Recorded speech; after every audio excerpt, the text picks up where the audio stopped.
You got Germany kids. You got a dog in the street. I'm gonna make it. You better not do it. It was a tragic day in Bladen County, North Carolina, on June 4th, 2024.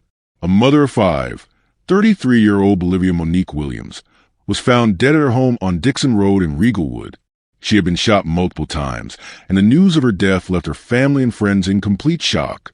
But what made the situation even more devastating was that she was 25 weeks pregnant with her sixth child when she was killed. The man accused of killing his pregnant girlfriend is not getting out of jail anytime soon. He's facing new charges tonight. According to the Bladen County Sheriff's app, Najee Lee is accused of murder of an unborn child, firing a weapon into an occupied area, robbery with a dangerous weapon, and felony car theft.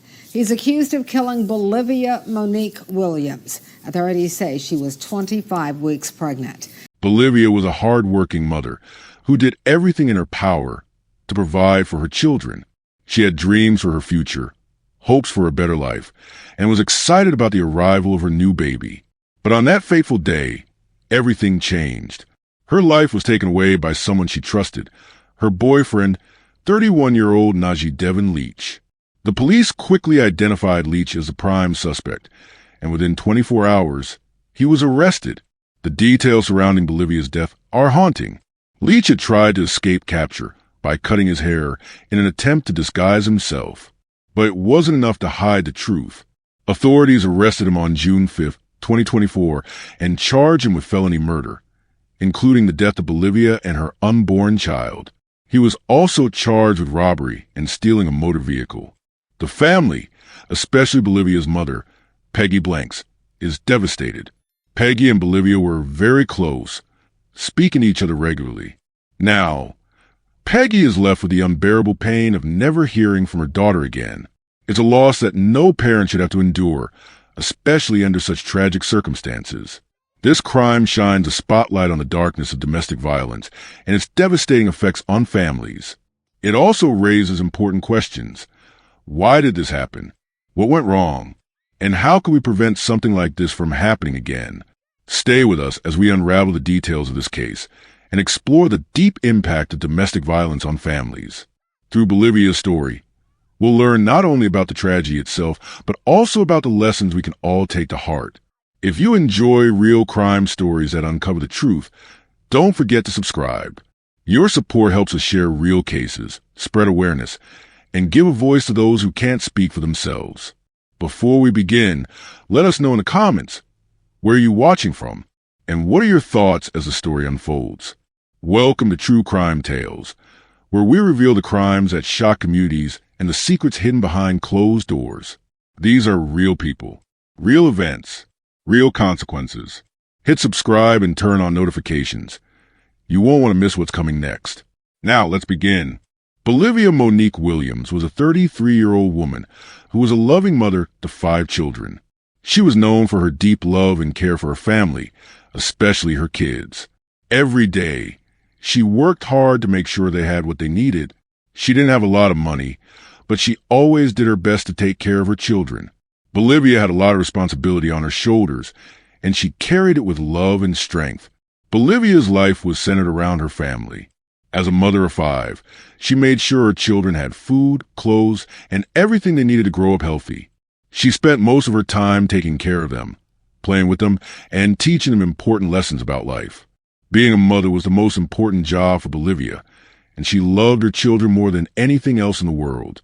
Even though she had many children to care for, she always made sure to show them love and kindness. She would often talk about how much she cared for them and how proud she was of the young people they were becoming. Every moment she spent with them was precious to her. She dreamed of a bright future for each of her kids, hoping they would grow up to be strong, kind, and successful. Bolivia wasn't just a mother. She was a woman full of dreams. At the time of her death, she was 25 weeks pregnant with her sixth child. She was looking forward to meeting her new baby and adding another child to her growing family. Despite the challenges she faced, Bolivia remained hopeful. She dreamed of a better life for her children and for her unborn baby. She had hopes that with time, things would improve, and she would be able to give her children the life they deserved. She imagined the joy of bringing another child into the world, the excitement of caring for a new baby, and watching her family grow. Bolivia had a lot of love to give, and she wanted to share that love with her new child, just like she had done for her other kids. She wanted to make sure that her children knew they were loved, safe, and cared for, no matter what happened. Life wasn't always easy for Bolivia. She faced many struggles, especially when it came to money. Raising 5 children is a big responsibility, and Bolivia often had to work hard to make sure she could provide for them. There were times when money was tight and things were difficult. But despite these challenges, Bolivia never gave up. She always found a way to keep going. She stayed strong for her children, no matter what. Even when things were tough, Bolivia never lost hope. She believed that with hard work and determination, things would get better. She worked every day to make sure her kids had what they needed, even if it meant sacrificing her own wants and needs. Bolivia knew that being a mother meant putting her children first, and she did that every day. She taught her children the importance of strength and perseverance. Bolivia was a role model for her kids, showing them that no matter what obstacles you face, you should always keep going. She wanted them to grow up knowing that they could overcome any challenge, just like she did. Despite her struggles, Bolivia's love for her children never wavered. Bolivia's relationship with her boyfriend, Najee Devin Leach, was complicated. From the outside, it may have seemed like a loving relationship, but there were signs that things weren't always perfect. While it's hard to know what happened behind closed doors, Bolivia's family had some concerns about Najee. Her family didn't always trust him. They were worried about his behavior and whether he was truly the right person for Bolivia. Despite their concerns, Bolivia continued to be in a relationship with him. Her family had hoped that things would improve, but they couldn't shake the feeling that something was off. They wanted the best for Bolivia and her children, and they didn't want to see her hurt. It's important to remember that many relationships have both good and bad moments, and not all problems are visible to others. What we do know is that Bolivia worked hard to provide for her children and keep her family together, even when faced with difficulties in her relationship. Unfortunately, this relationship would end in tragedy, and her family's fears would become a painful reality. On June 4th, 2024, Bolivia Monique Williams was at her home on Dixon Road in Riegelwood, North Carolina. She was alone when a tragic event occurred that would change her family's life forever. Bolivia was a 33-year-old mother of 5, and she was 25 weeks pregnant with her 6th child. She had no idea that this day would be her last. Bolivia's home was a quiet place, tucked away in a peaceful neighborhood. At some point during the day, Bolivia's boyfriend, Najee Devin Leach, arrived at her house. They had been together for some time, but their relationship was not perfect. While many things were unknown about the exact moments before the tragedy, it was clear that something went terribly wrong that day. At some point, Leach shot Bolivia multiple times. The police were called to the scene after neighbors or other people nearby heard the sounds of gunshots. When law enforcement arrived at the house, they found Bolivia lying lifeless on the ground, her body with several gunshot wounds. She was pronounced dead at the scene. Tragically, her unborn child also lost their life in the shooting. The community was in shock after the shooting, but people who were around the area began to speak up. Witnesses who had been nearby the house on Dixon Road saw Leach leaving the scene shortly after the gunshots. They recognized him as a person who had been with Bolivia just before the tragedy happened. These eyewitnesses helped the police figure out that Leach was the main suspect in the shooting. They told the police they saw him run away from the house after the shots were fired. This information helped the police understand that Leach might be trying to escape and avoid being caught. After the shooting, Leach did not stay to face the consequences. Instead, he tried to run away and hide from the police. He made an attempt to change his appearance, hoping it would help him escape the authorities. Leach cut his hair, possibly thinking that it would make it harder for the police to identify him. But despite his efforts to change his look, he could not hide for long. Once the police received the information from the witnesses, they quickly began their investigation. They collected evidence from the crime scene, including any clues that could help them find Leach. The police used the descriptions provided by witnesses to search for him. They were able to track down Leach and found that he was trying to hide in different places around the area. The investigation was fast and efficient. The police worked hard to gather all the facts and figure out exactly what happened. Their goal was to make sure that the person responsible for Bolivia's death was caught and brought to justice. With the help of the local community, the police were able to locate Leach. On June 5, 2024, just one day after the shooting, the police were able to find Leach. He was arrested around 4 p.m. in the afternoon. When the police took him into custody, they discovered that he had tried to disguise himself by cutting his hair. It was clear that he knew the authorities were after him, and he hoped to change his appearance would make it harder for the police to find him. However, the police had already received enough information to identify Leach as the person responsible for Bolivia's death. His attempt to hide was not enough to escape justice. After Leach's arrest, he was charged with several serious offenses. The charges included felony murder for the deaths of Bolivia and her unborn child. He was also charged with robbery and stealing a motor vehicle. These charges were extremely serious, and if found guilty, Leach could face a long time in prison or even a death penalty. Because of the severity of the crime, prosecutors said they were considering seeking the death penalty for Leach. This meant that if the case went to trial and he was found guilty, he could face the ultimate punishment under the law. The police and prosecutors wanted to make sure that Leach would be held responsible for what he did, and they were determined to make sure justice was served for Bolivia and her unborn child. When Bolivia Monique Williams was killed, her family's world was turned upside down. Bolivia's mother, Peggy Blanks, was devastated. She could hardly believe that her daughter, the person she loved and raised, was gone. Peggy and Bolivia were very close. They often talked to each other about everything, and now, Peggy could not believe she would never hear from her daughter again. Losing a child is one of the hardest things a parent can go through. For Peggy, this loss was life-changing. She would no longer be able to share moments with her daughter. It wasn't just Bolivia's death that hurt, but also the fact that Bolivia was murdered in such a violent way. Peggy's pain was made worse because she felt like she was losing her daughter and the joy of the future. Bolivia was 25 weeks pregnant, and she had been so excited about having her sixth child.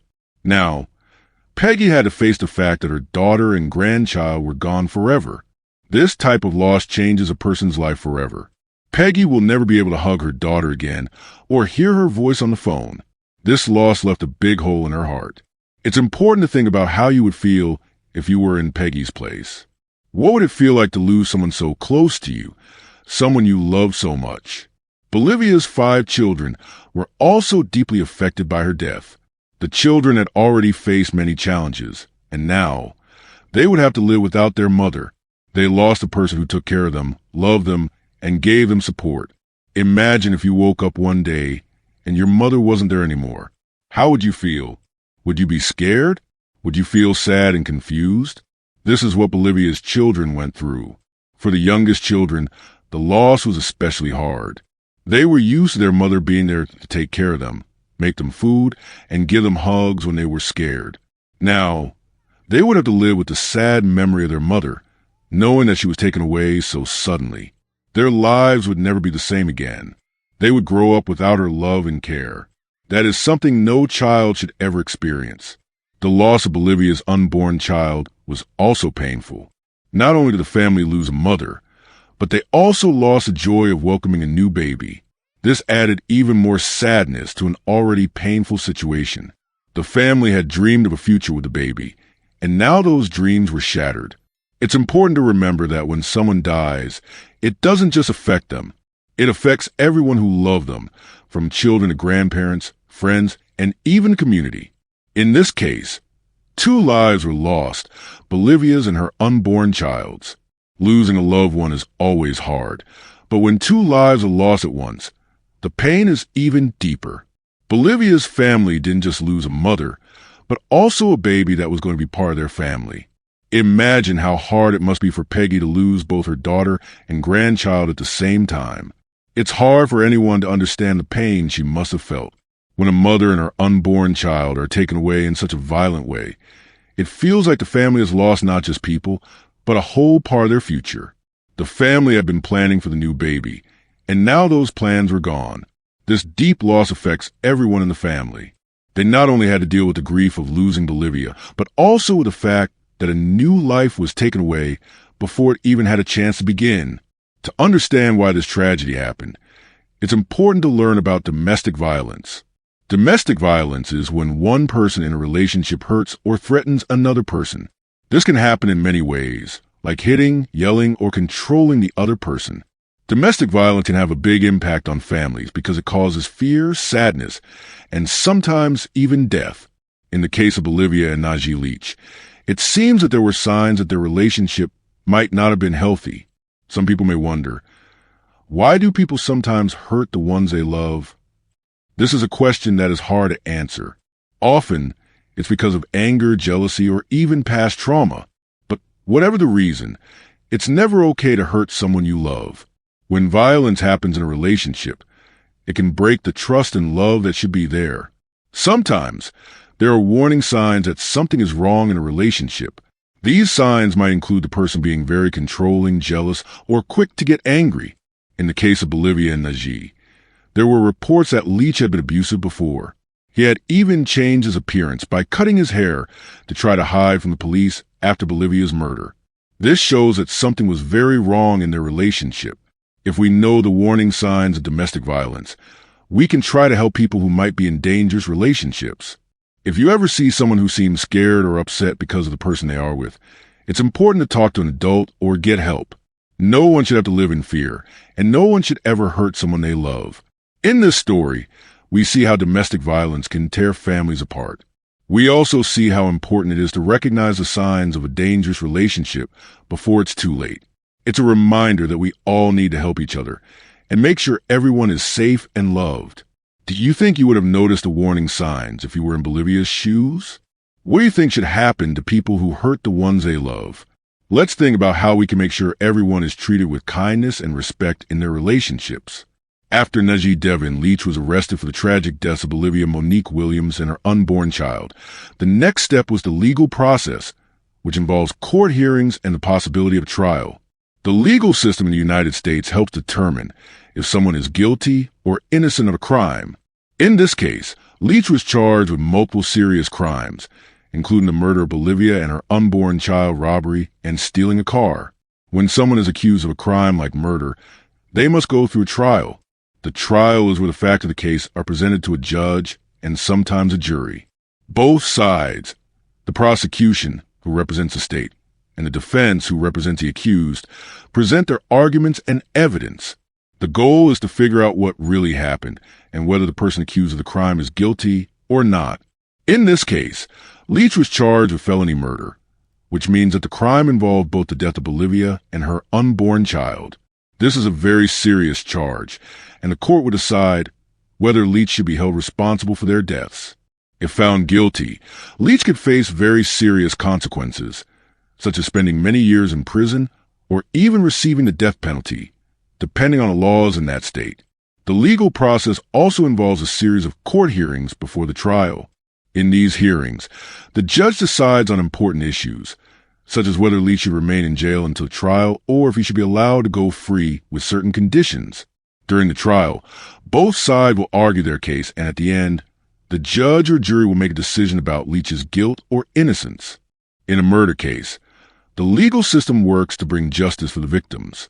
In this situation, Bolivia Monique Williams and her unborn child were both victims, and the justice system will decide if Leach is guilty of their deaths.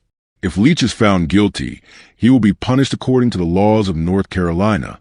The punishment could be a long time in prison or even a death sentence, depending on how serious the crime was and the details of the case. When someone is convicted of murder, especially the death of a mother and her unborn child, it can have very serious consequences. The court will consider how this crime affected the family and community and whether it was a premeditated act. The legal system is designed to hold people accountable for their actions and ensure that justice is served for the victims. After Bolivia's death, the community of Riegelwood, North Carolina, was deeply affected. People were shocked by the crime and struggled to understand how something so tragic could happen.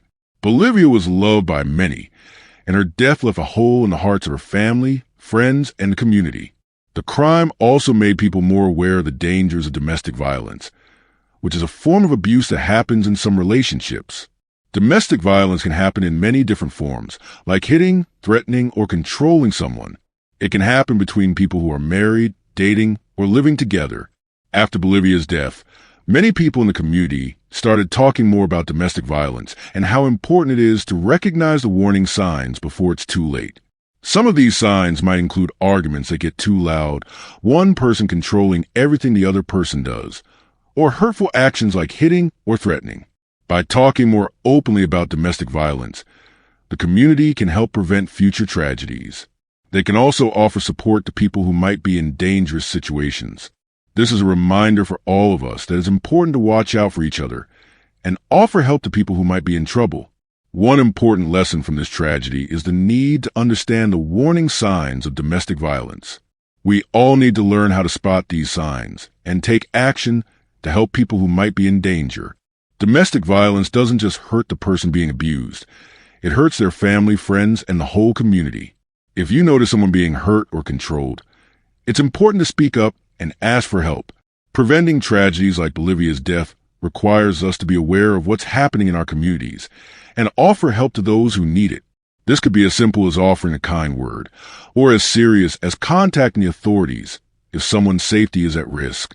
The tragic loss of Bolivia Monique Williams and her unborn child leaves behind a family in pain and a community forever changed. Bolivia was a mother with hopes and dreams for her family, and her death has raised important questions about domestic violence and how we can stop it. If you were in Bolivia's position, how would you cope with such a loss? Would you have been able to stay strong for your children?